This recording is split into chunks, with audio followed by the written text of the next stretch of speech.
শুনতে পাচ্ছ রাজা? শুনতে পাচ্ছি, কিন্তু বারে বারে ডেকো না, আমার সময় নেই। আজ খুশিতে আমার মন ভরে আছে, সেই খুশি নিয়ে তোমার ঘরের মধ্যে যেতে চাই। ঘরের মধ্যে না, যা বলতে হয় বাইরে থেকে বলো। কুঁদ ফুলের মালা গেঁথে পদ্ম পাতায় ঢেকে এনেছি, নিজে পরো। আমাকে মানায় না, আমার মালা রক্ত করবি।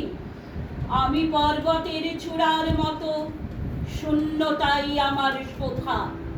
সেই চূড়ার বুকেও ঝর্ণা ঝরে, তোমার গলাতেও মালা দুলবে। জাল খুলে দাও, ভেতরে যাব। আসতে দেব না। কি বলবে শীঘ্র বলো, সময় নেই। দূর থেকে ওই গান শুনতে পাচ্ছ? কিসের গান?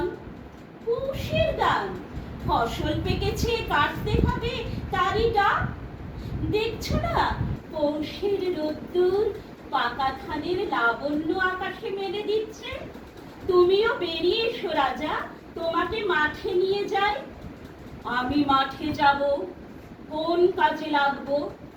মাঠের কাজ তোমার যক্ষপুরীর কাজের চেয়ে অনেক সহজ। ওই সহজ কাজটাই আমার কাছে শক্ত। সরোবর কি ফেনার নুপুর পরা ঝর্ণার মতো নাচতে পারে? যাও যাও, আর কথা কইও না। আচ্ছা রাজা, বলো তো, পৃথিবীর এই মরা ঘন দিন রাত নাড়াচাড়া করতে তোমার ভয় করে না? কেন ভয় কিসের? পৃথিবী তার প্রাণের জিনিস আপনি খুশি হয়ে দেয়, কিন্তু যখন তার বুক চিরে মরা হাড়গুলোকে ঐশ্বর্য করে ছিনিয়ে নিয়ে আসো, তখন অন্ধকার থেকে একটা কানা রাক্ষসের অভিসম্পাত নিয়ে আসো। দেখছো না এখানে সবাই কেমন যেন রেগে আছে, কিংবা সন্দেহ করছে, কিংবা ভয় পাচ্ছে। চারিদিকে ভয়ঙ্কর এক অভিসম্পাত। অভিসম্পাত?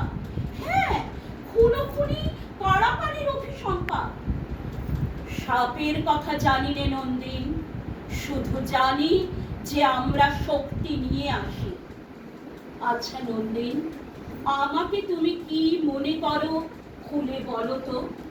কতবার বলেছি তোমাকে মনে করি আশ্চর্য, যেন প্রকাণ্ড হাতে প্রচন্ড ঝরে ফুলে ফুলে উঠছে, ঠিক ঝড়ের আগেকার মেঘের মতো। দেখে আমার মন নাচে। রঞ্জনকে দেখে তোমার মন যে নাচে, সেও কি সে নাচের তার আলাদা, তুমি বুঝবে না। বুঝি, আমি বুঝতে চাই। সব কথা বুঝিয়ে বলতে পারিনি। আমি চাই। না না, যেও না, বলে যাও আমাকে তোমার ভালো লাগে কি না।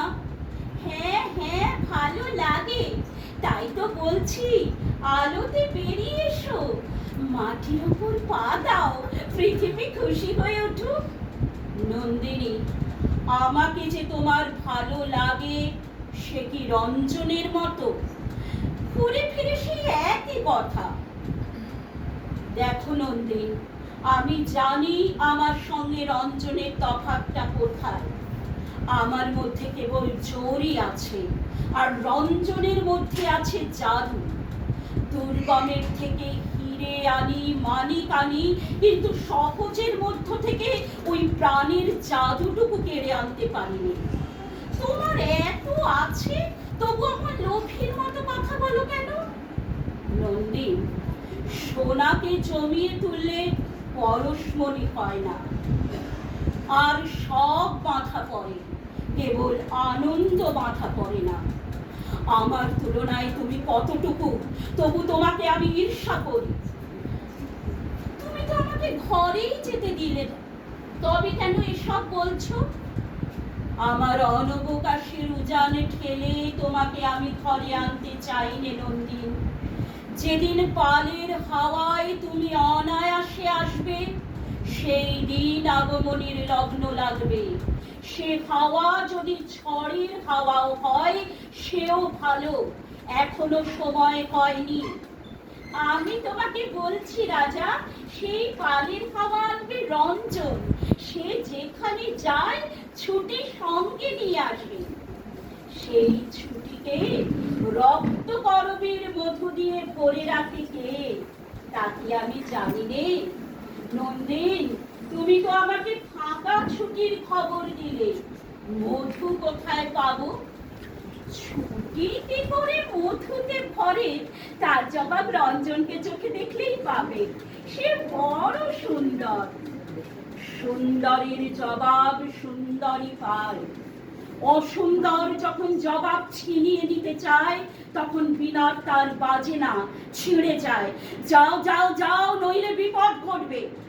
যাচ্ছি যাচ্ছি, কিন্তু বলে গেল